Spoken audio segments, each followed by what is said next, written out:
ومن أحسن قولا ممن دعا إلى الله وعمل صالحا وقال إنني من المسلمين.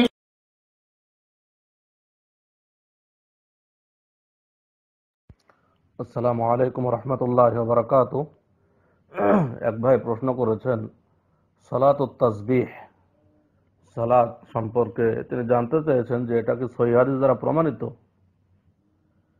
জবাবে বলবো যে সালাতুত তাসবিহ সম্পর্কে কোনো সহিহ হাদিস পাওয়া যায় না। যেটা একটা হাদিস এসেছে আব্দুল্লাহ ইবনে আব্বাস রাদিয়াল্লাহু তাআলা থেকে বর্ণিত, সালাতুত তাসবিহ এর ফজিলত সম্পর্কে, সে হাদিসটি আসলে সহিহ নয়।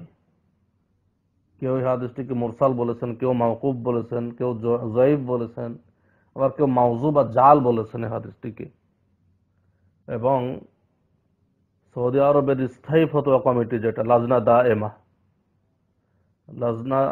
দায়েমা, এই সালাতুত তাসবিহ নামক এই সালাতকে বিদআত বলে ফতোয়া দিয়েছেন।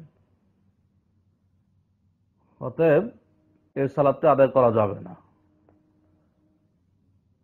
কারণ যদিও কেউ কেউ হাসান পর্যায়ে নিয়ে আসার চেষ্টা করেছেন হাদিসটিকে, বিশেষ করে নাসিরুদ্দিন আলবানী রাহিমাহুল্লাহ একটু শক্তিশালী বলতে চেয়েছেন, এবং ইবনে হাজার আসকালানী রাহিমাহুল্লাহ হাসান স্তরে উন্নীত করেছেন। তবুও আসলে এরূপ বিতর্কিত জিনিসকে ইবাদত হিসেবে কায়েম করা যাবে না। যেহেতু ইবাদত বিতর্কিত সন্দেহমূলক ভাবে কায়েম করা ঠিক নয়। আর যেহেতু প্রায় মুহাদ্দিসিনে কিরাম হাদিসটিকে যঈফ জাল বলে উল্লেখ করেছেন, অতএব এই সালাত থেকে বিরত থাকা আমাদের উচিত। এই সালাত আসলেই এর সম্পর্কে কোনো সহিহ হাদিস পাওয়া যায় না।